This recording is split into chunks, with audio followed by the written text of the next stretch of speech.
Claire est entrepreneure et mère de 2 enfants. Elle aime son travail, elle adore ses enfants.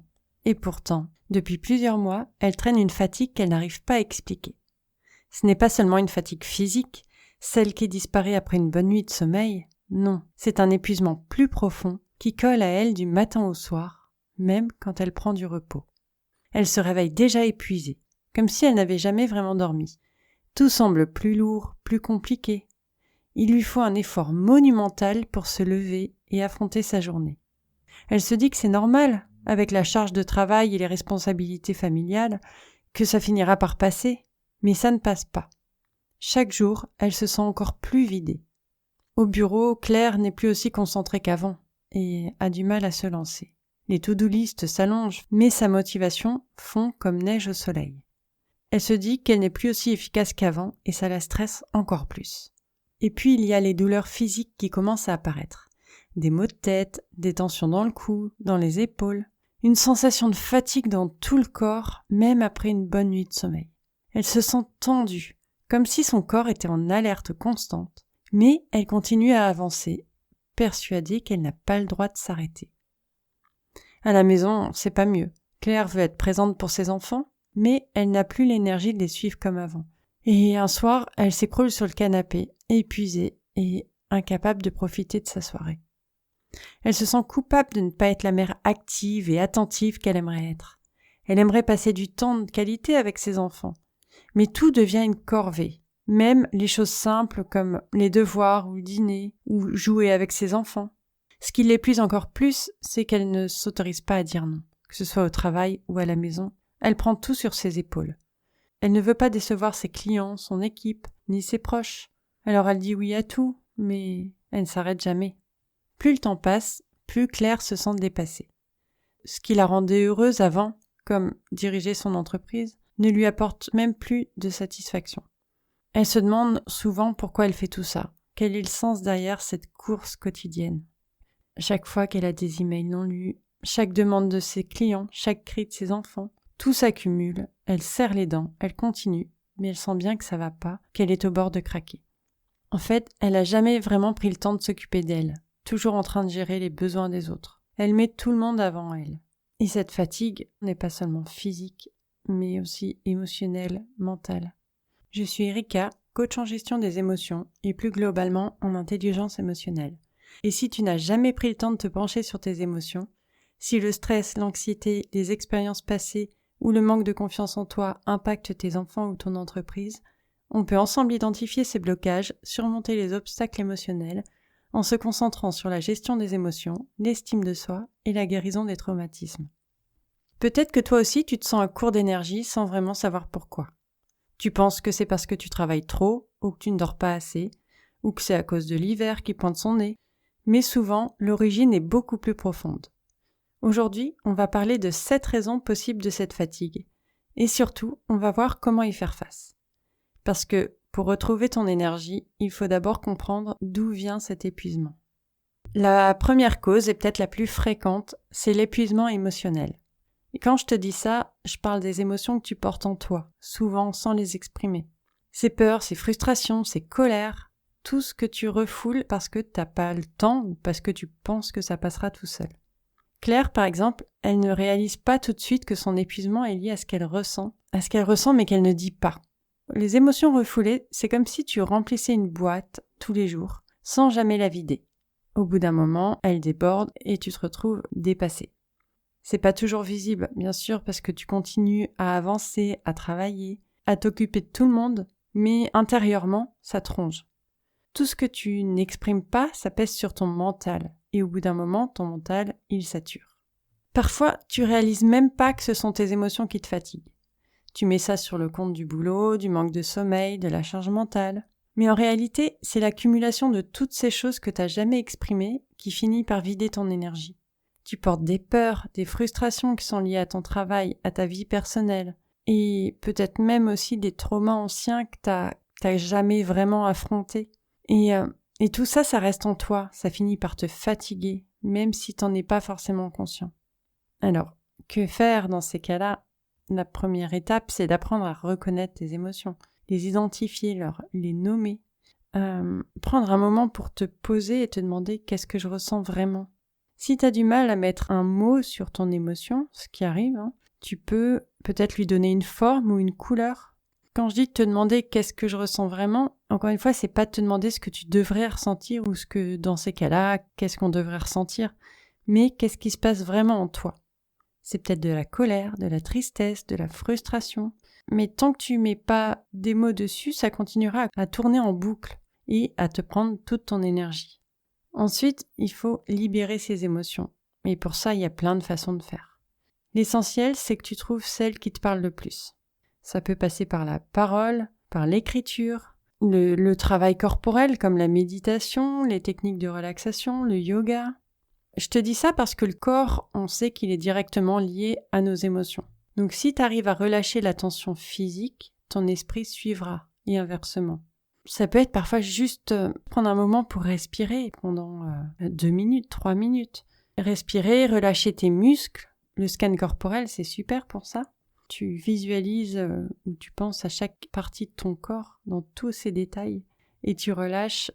Tu te demandes déjà si cette partie est tendue ou pas et tu essayes de la relâcher. Parce que ce que tu repousses, ça finit toujours par revenir encore plus fort. Et quand tu apprends à accepter ce que tu ressens, ou en tout cas à en prendre conscience, à mettre des mots dessus ou une couleur ou ce que tu veux, tu libères de l'espace. Et petit à petit, tu vas retrouver ton énergie. Une deuxième raison, c'est le perfectionnisme et le surcontrôle en fait. On a tous tendance plus ou moins à vouloir bien faire, à donner le meilleur de nous-mêmes. Mais parfois, cette envie de bien faire, ça devient plutôt un poids.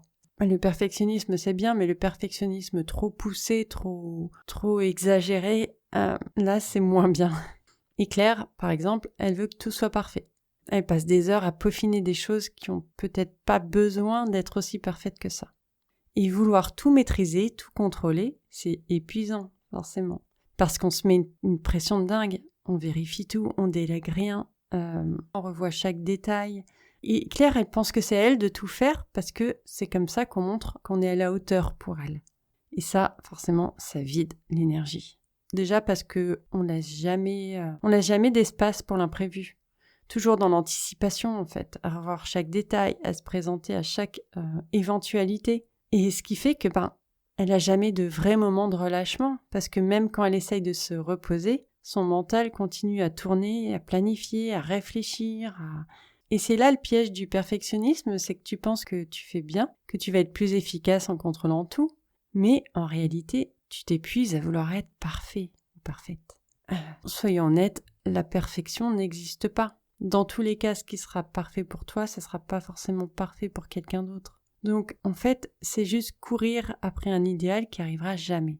Et donc, forcément, ça fatigue, parce que, on n'arrive jamais à atteindre ce niveau d'idéal qu'on s'impose. Le truc ici, c'est d'apprendre à lâcher prise. Je sais, c'est plus facile à dire qu'à faire. Mais lâcher prise, ça veut pas dire abandonner. Ça veut pas dire se contenter de faire les choses à moitié.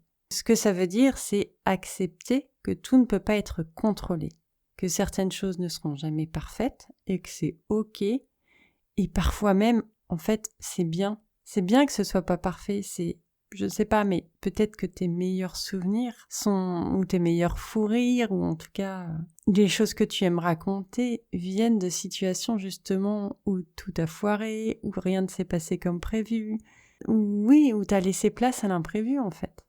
Donc, pour repérer ces moments où tu tombes dans le perfectionnisme, tu peux te demander, est-ce que je suis pas en train de passer trop de temps sur un détail qui au final n'a pas tant d'importance que ça? Ensuite, il s'agit de prioriser. Identifie ce qui est vraiment important, ce qui mérite que tu y consacres ton énergie. Et parfois, suffisamment bien, c'est largement suffisant. Et là, je vais te parler de quelque chose qui, en tant que peut-être perfectionniste, va te tendre, c'est déléguer. Essaye de faire confiance aux autres. Ça veut pas dire que toi, tu es faible et que t'es pas capable, mais c'est penser à toi, c'est te dire que t'as pas besoin de tout faire, que toi, tu peux te concentrer sur ce qui est vraiment important et accepter que tout ne soit pas fait comme tu l'aurais fait, ce qui n'est pas forcément toujours une mauvaise chose. Ça peut te permettre aussi de voir les choses autrement, d'avoir de nouvelles idées.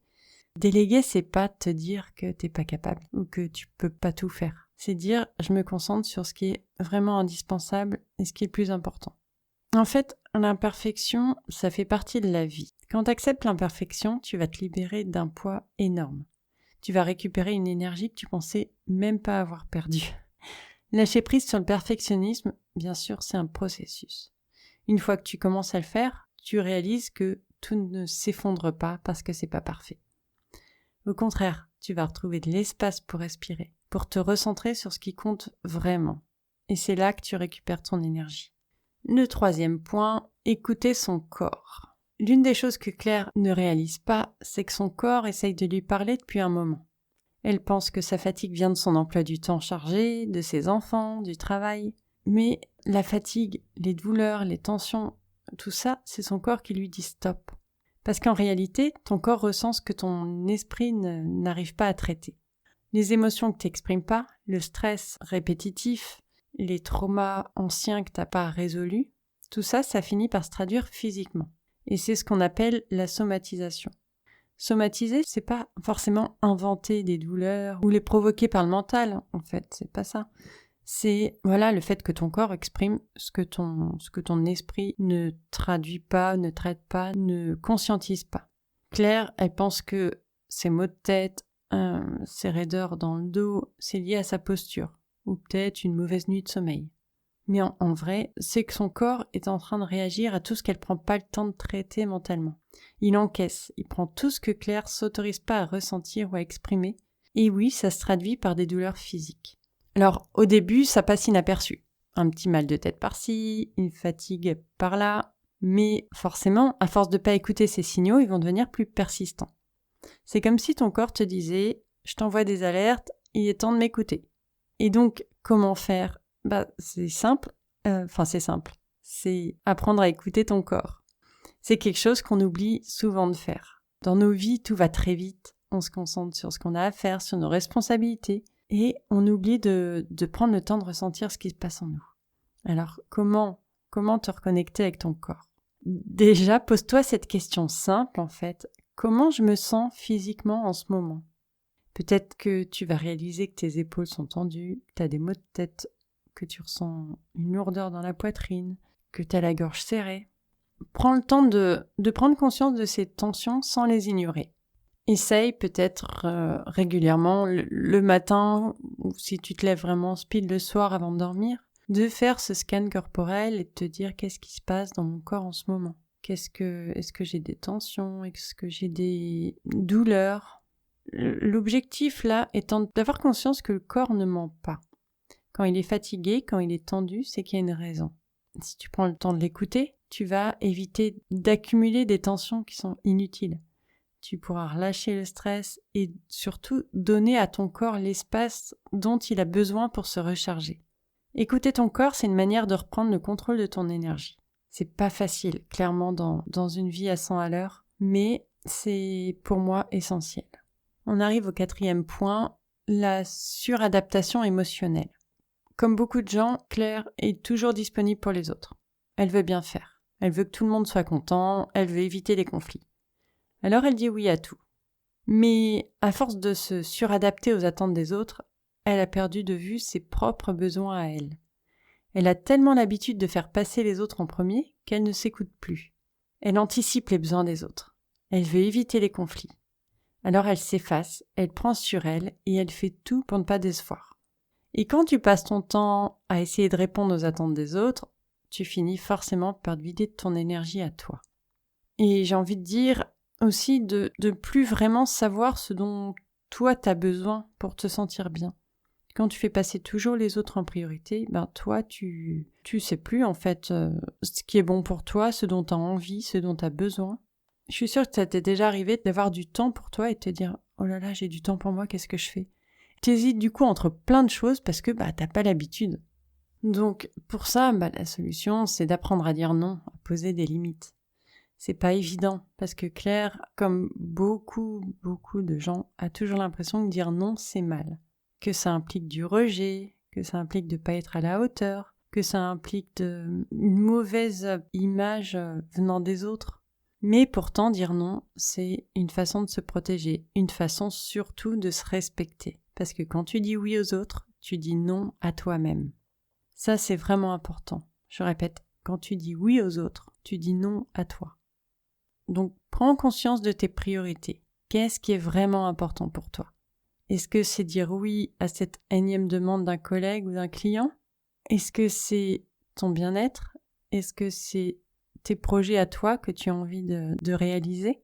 Quand tu as une demande ou une sollicitation, demande-toi, est-ce que j'ai vraiment envie ou besoin de faire ça? Ou est-ce que je le fais par habitude, pour plaire ou pour éviter de décevoir? Poser des limites aux autres, c'est leur montrer que ton bien-être, que toi, tu comptes aussi. Dire non, ça ne veut pas dire être égoïste, ça veut dire que tu respectes tes besoins. On arrive au point 5, l'impact des traumas non guéris sur ton énergie. Certains traumas sont évidents, d'autres sont plus subtils. Mais dans tous les cas, ils sont toujours là en arrière-plan. Le plus difficile souvent, c'est qu'on vit des choses mais qu'on ne met pas le mot trauma dessus. Dans tous les cas, ces blessures que tu as pu ressentir, ces choses qui reviennent régulièrement dans ta tête, ça consomme une énorme partie de ton énergie. Quand tu n'as pas pris le temps de traiter, de comprendre les blessures que tu as vécues, elles continuent d'influencer ta manière de vivre, ta manière de ressentir et de réagir. Bien évidemment, tout ça, tu t'en rends pas forcément compte. Tu te dis que tout le monde traverse des moments difficiles, qu'avec le temps, ça va passer, etc. Mais le temps ne guérit pas tout. Quand tu n'as pas fait le travail émotionnel nécessaire pour guérir les blessures que tu as vécues, elles restent là et elles drainent ton énergie. En fait, ton corps et ton mental continuent de se protéger inconsciemment.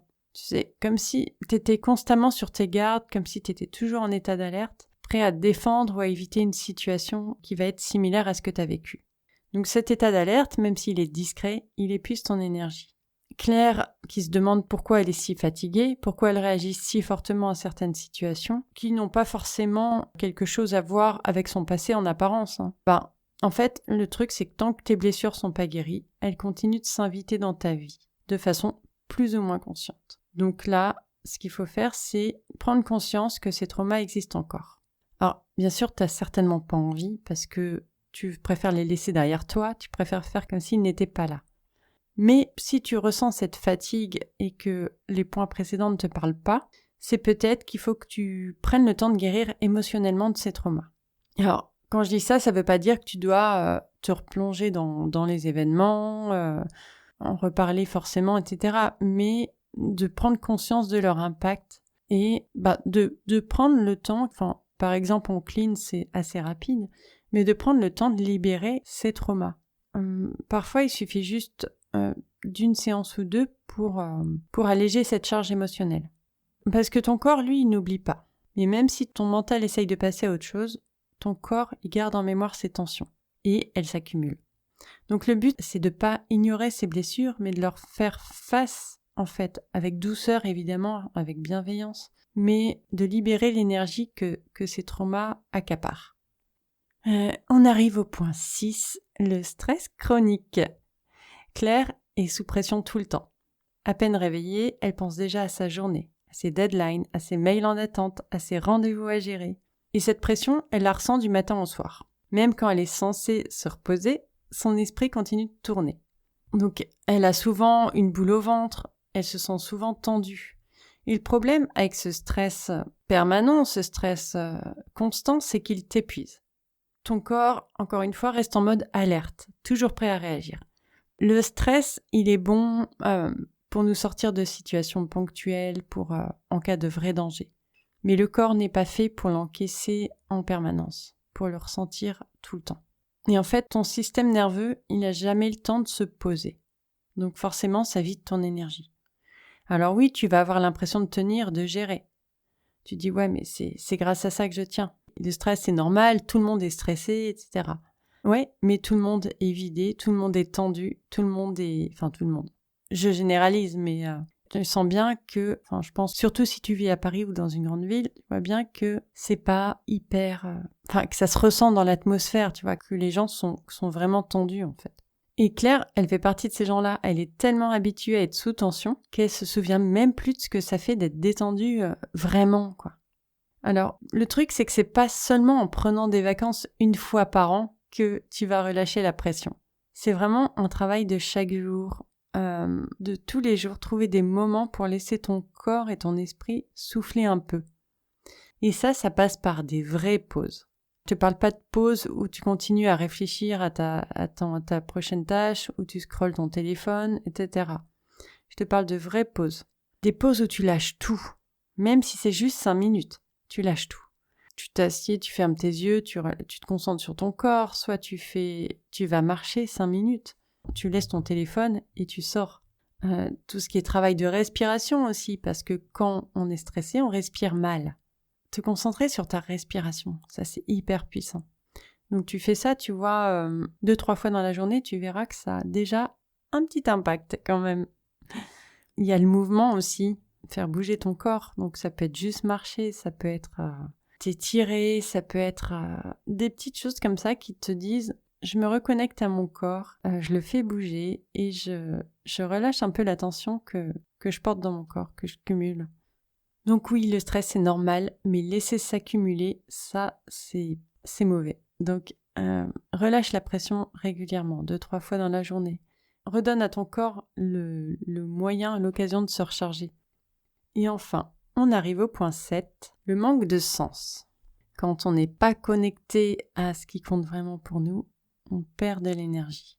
Parce que quand on se lève chaque matin en se demandant pourquoi on fait tout ça, quand on a perdu ce qui nous motivait, il nous manque quelque chose, même si on n'arrive pas à mettre le doigt dessus. Quand tu perds de vue ce qui te pousse à avancer, ce qui te motive, ton énergie disparaît, même si tout paraît bien à l'extérieur en fait. T'es là, tu fais des choses et tu sais plus pourquoi. Alors oui, c'est épuisant. Parce que quand tu sais plus pourquoi tu te lèves, tu fonctionnes en mode automatique. Tu fais ce qu'il y a à faire sans trouver du plaisir, sans trouver de l'accomplissement, sans trouver un objectif, un sens. Et t'as l'impression de tourner en rond, de passer des journées à faire des choses, mais des choses qui n'ont pas vraiment d'impact, que ce soit sur toi ou sur les autres. Donc là aussi, demande-toi ce qui compte vraiment pour toi. Quand tu fais des choses qui ont du sens pour toi, tu retrouves ton énergie. Je ne sais pas si ça t'est déjà arrivé, mais moi, quand j'ai une idée en tête, un truc qui me fait kiffer, je vais pas compter mes heures de sommeil, je vais être à fond dedans et d'un seul coup, je vais retrouver de l'énergie, alors que la semaine d'avant, j'étais crevée, épuisée. Et là, quand t'as un projet en tête, c'est waouh, allez, je suis à fond, je suis complètement dedans, j'ai retrouvé de l'énergie, de la pêche, etc. Et ça change tout. Donc, demande-toi qu'est-ce qui te motive vraiment. Qu'est-ce qui te donne envie de te lever le matin? Qu'est-ce que tu aimerais faire mais que tu n'oses pas faire? Et tu peux te demander aussi des choses comme qu'est-ce qui, dans mon travail ou dans ma vie perso, me passionnait au début? Qu'est-ce qui me faisait vibrer? Qu'est-ce qui me donnait envie de sauter partout? Ça peut être des choses toutes simples, je te demande pas des grands projets de folie, mais juste de te reconnecter avec tes valeurs, avec ce qui est important pour toi. C'est quand tu es connecté à tes valeurs que tu retrouves de l'énergie. Et une fois que tu as mis des mots sur tes valeurs, tu peux clarifier tes priorités.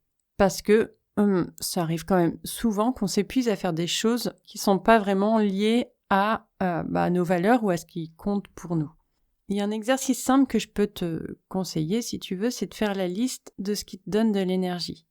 Et ensuite, tu fais la liste de ce qui te prend de l'énergie. Une sorte de bilan en fait. Qu'est-ce qui dans ta vie actuelle te donne vraiment le sentiment d'être aligné avec tes valeurs? Qu'est-ce qui te vide de ton énergie parce que ça n'a pas ou plus de sens pour toi? Et surtout, donne-toi la permission de changer. Par là, je veux pas dire forcément tout chambouler du jour au lendemain, on est d'accord? Mais quelquefois, des petits changements, des petits ajustements, ça peut faire une grosse différence. Peut-être qu'il y a un projet qui traîne dans un coin de ta tête, mais tu n'oses pas, ou tu te dis ça va être trop compliqué. Peut-être que tu as envie de passer plus de temps sur une activité que tu as mise de côté. Ici, l'idée, c'est de faire de la place pour ce qui a du sens pour toi, même si ce sont des petites choses. Et tu verras que ton énergie, elle va revenir naturellement. Elle est en toi, ton énergie, elle est là. Elle a juste besoin d'un coup de pouce pour se réveiller. Alors prends un moment pour te poser, pour réfléchir à ce qui te motive et commence à faire de la place pour les choses qui te nourrissent, qui te font du bien. Alors on arrive à la fin de cet épisode. On a parlé des raisons pour lesquelles on se sent épuisé quand c'est pas juste un simple manque de repos. On a vu qu'il y avait les émotions qui sont refoulées, le perfectionnisme, le stress, les traumas non guéris, le manque de sens. Mais retrouver ton énergie, c'est possible. C'est un processus qui commence par reconnaître ce qui t'épuise, libérer tes poids émotionnels et revenir à ce qui te fait kiffer. En travaillant là-dessus, tu vas progressivement te débarrasser de ce qui te tire vers le bas et retrouver ton souffle. Encore une fois, l'idée, c'est pas de tout changer d'un coup, d'accord ? Chaque petite action compte. Que ce soit apprendre à dire non, relâcher la pression, prendre du temps pour toi, pour ce que tu aimes, tout ça, ça va t'aider. Et même si tu te sens complètement vidé en ce moment, dis-toi que chaque petit pas vers une meilleure écoute de toi-même, c'est déjà une victoire. Ose dire non à ce qui te fatigue, et oui à ce qui te nourrit. Et tu peux y arriver, un pas après l'autre. Si tu te reconnais dans ce que je viens de partager, et si tu veux qu'on fasse le point ensemble, tu peux me contacter. On fera le tour de ce qui te pèse, de ce qui te prend ton énergie, et on trouvera des solutions. On se retrouve la semaine prochaine pour un nouvel épisode. D'ici là, je te souhaite une bonne semaine, du repos, et je te dis à la semaine prochaine. Je t'embrasse.